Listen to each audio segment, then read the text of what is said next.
En inmiddels is hier aan de tafel aangeschoven Karel Leunissen, voorzitter van het CDA Limburg. Nog altijd. Welkom. Ja, zag u het nieuws aankomen? Ja, ik zag het. Ik was in Parijs toen ik hoorde dat het heel spannend ging worden. We wisten wel dat er problemen waren. Dat hadden we al eerder kunnen vaststellen in de week. Daar hebben we het ook over gehad, wat de beste strategie in deze zou zijn. Maar ja, op een gegeven moment escaleerde dat. De PVV wenste niet op onze vragen te antwoorden. De 3 belangrijke vragen. En nou ja, en gaf daarmee aan niet meer echt achter het coalitieakkoord te staan. En dat is natuurlijk iets waar we heel veel moeite mee hebben. En toen Martijn van Kunt u even kort en bondig het probleem schetsen? Nou, het probleem is heel eenvoudig. De koningin heeft, zoals u weet, de Floriade geopend. Ja. Daar was ook president Gül van Turkije bij aanwezig. Als officiële gast van de Staat der Nederlanden. Hij bezocht Limburg, dus ook een officiële gast van Limburg. Dat hij ook op de Floriade was geweest. En samen met de koningin werd hem op het provinciehuis een lunch aangeboden. En daar waren natuurlijk alle gedeputeerden van de provincie Limburg ook bij uitgenodigd. Ja. Nou, de mensen van de gedeputeerden van de PVV, die hebben zich afgemeld voor die lunch. Nou, dat vonden wij niet gepast. En we hebben dat ook gezegd. Want het is voor Limburg natuurlijk heel belangrijk dat we wijken aan ons imago. Ten opzichte van de majesteit was het ongepast. Maar zeker ook ten opzichte van de gast, president Gül van Turkije. Waar niet alleen Nederland een goede handelspartner van is. Maar ook Limburg heel veel producten uitvoert naar Turkije. Moet je natuurlijk proberen om deze mensen toch op een fatsoenlijke manier te ontvangen. En met gepast respect. En dan kan het niet zo zijn dat 2 gedeputeerden zich afmelden omdat ze elders belangrijkere activiteiten zouden hebben. Maar wat bleek, dat de PVV-fractie daartegen was dat zij zouden aanschuiven omdat de gast de president van Turkije was. En daar hebben ze niet zoveel mee op, blijkbaar. Nou, dat heeft geleid tot pogingen om tot elkaar te komen. Nou, mevrouw Stas was heel moeilijk te bereiken voor overleg in deze, de fractievoorzitter van de PVV. Ja. En dat heeft uiteindelijk geleid tot dat de gouverneur met de 2 gedeputeerden heeft gesproken en gezegd van ja, jullie kunnen er echt niet wegblijven. We zijn er toch naartoe gegaan. Toen is er een interpellatiedebat aangevraagd door de oppositie. En dan moesten wij natuurlijk ook wat zeggen. En we hebben die 3 vragen gesteld van of zij tegen waren dat we wijkten aan het imago van Limburg. Tegen de bevordering van de economie in Limburg, wat daarmee samenhangt. En ook nog het imago van Limburg probeerde op een hoog niveau te houden en op een nog hoger niveau te brengen. Ja. Nou, daar gaf mevrouw Stassen geen antwoorden op. 3 termijnen hebben we die vragen gesteld. Dus we hebben ze ruim de kans gegeven om op een schrede terug te keren. 3 keer kregen we 0 op het request. En de laatste keer werd ons nog, of de fractievoorzitter van het CDA nog, kreeg nog te horen van dit is de nieuwe politiek, wend er maar aan. Nou, dat was voor ons voldoende dat de toekomst er niet al te gunstig uit zou zien. En die zag er al niet gunstig uit. Door allerlei akkefietjes die zich hebben voorgedaan en zaken die niet zo goed verlopen zijn in het verleden. En toen heeft de fractie besloten en gesteund door het bestuur ook om het vertrouwen in de PVV-fractie op te zeggen. Ja, want in hoeverre is het CDA hier in Limburg dan onder druk gezet door de landelijke CDA? Om dat te doen bedoel je? Ja? Nou, die zouden liever hebben natuurlijk dat het niet gebeurde.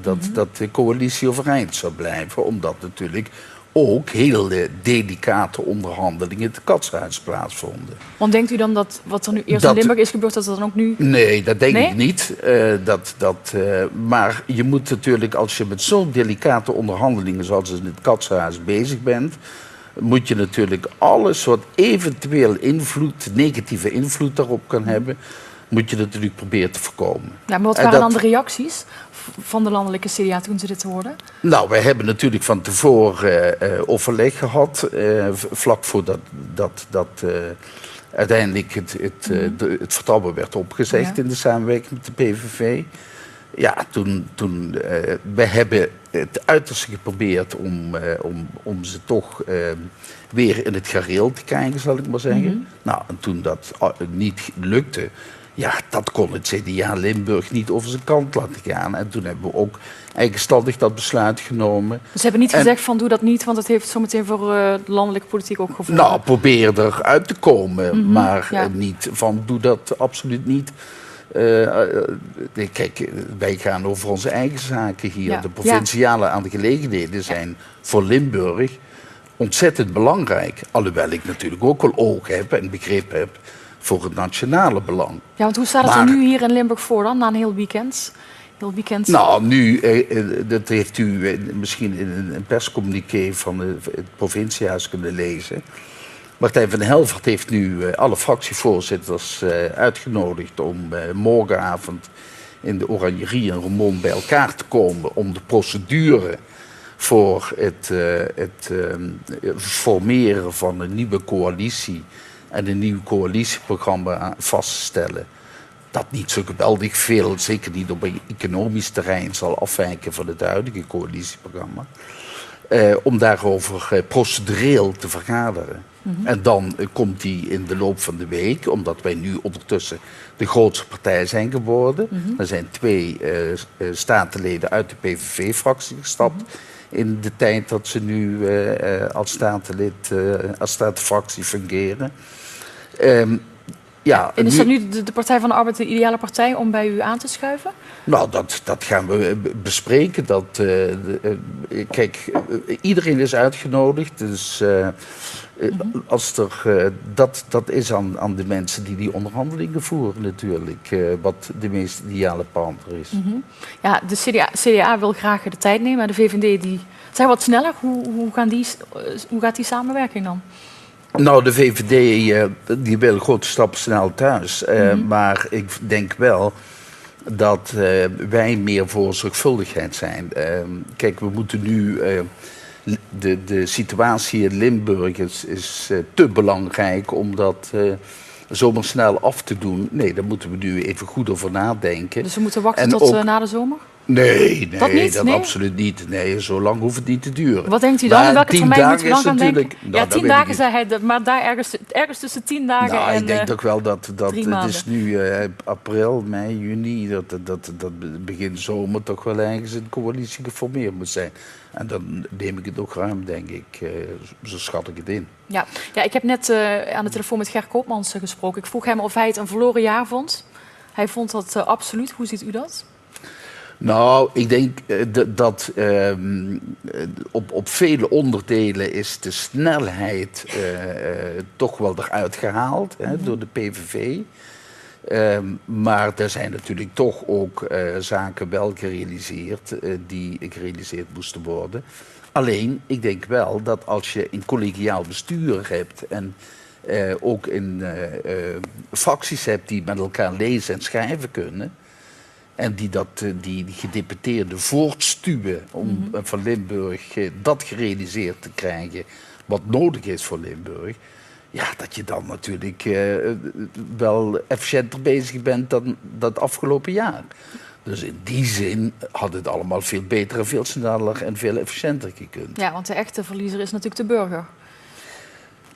In dat opzicht, want wij zitten daar om de burger te bedienen natuurlijk en niet omgekeerd. Want wat zijn de reacties die u al zo uit uw omgeving heeft gehoord van mensen die niet in de politiek zitten? Nou, ze vinden in ieder geval kijk, ik hoor natuurlijk, ik heb veel reacties gehad, maar die allemaal positief zijn dat wij nu als CDA hebben gezegd van een streep hebben getrokken en hebben gezegd van tot hier en niet verder. En ik denk dat dat toch ook wel heel moedig is. Want de VVD die was niet zo duidelijk in het afwijzen van de handelswijze van de PVV. Ondanks het feit dat ook zij datzelfde coalitieakkoord hebben ondertekend. Ja.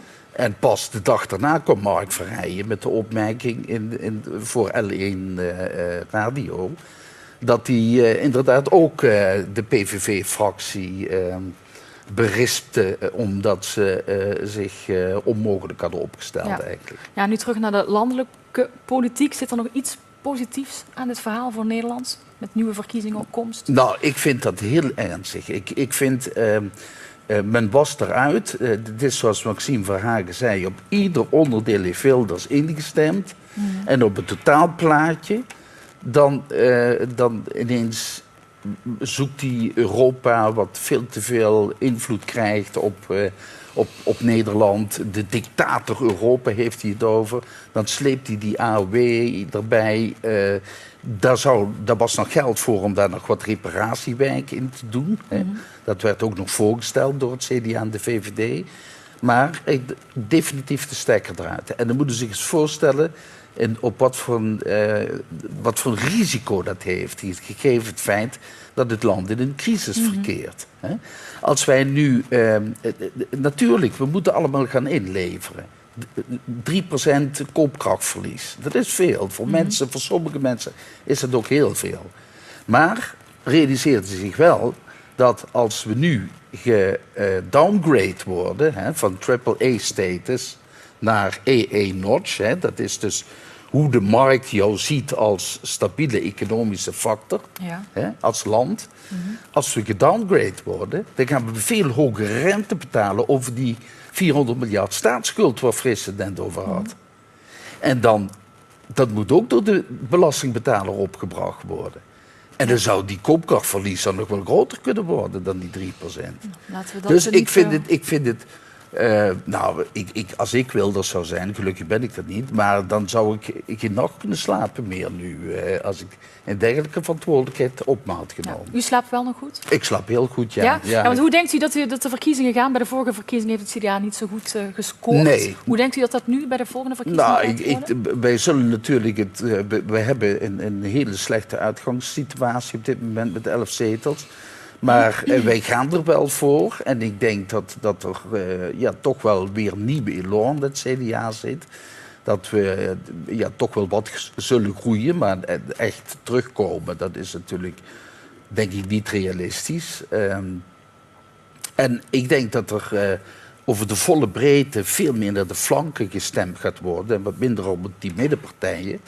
En dat is het tweede gevaar wat dreigt namelijk. Dat is dat je dan heel veel partijen nodig hebt in het midden, want daar wordt die coalitie uit gevormd, om een coalitie te vormen. En de een wil dit en de ander wil dat. En dan moet dus een compromis gesloten worden.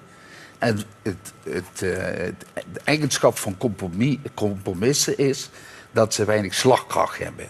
Er zit een beetje van dit en een beetje van dat en een beetje van zus in. Maar niet echt de knop doorhakken. Ja, oké. En dat wordt dus weer pappen en nat houden kabinet volgens mij. Dat risico zit erin. En vandaar dat ik heel ongelukkig ben. Ik was helemaal niet blij met met dit kabinet, met die gedoogsteun van de PVV. Maar ze waren wel in staat geweest om in dit cruciale jaar wat nu aanbreekt, 2013, om die crisis proberen in ieder geval in de kiem een beetje te smoren, zodanig dat we weer in 2014 weer in een opwaartse beweging terechtgekomen waren. En nu zie ik dat heel zwaar in. Nu ligt de toekomst weer helemaal open. Ja. Nou, ik dank u heel erg hartelijk dat u ook in deze drukke tijd hier aanwezig kon zijn om dit Graag gedaan. Ik wens u veel wijsheid toe. Dank u wel.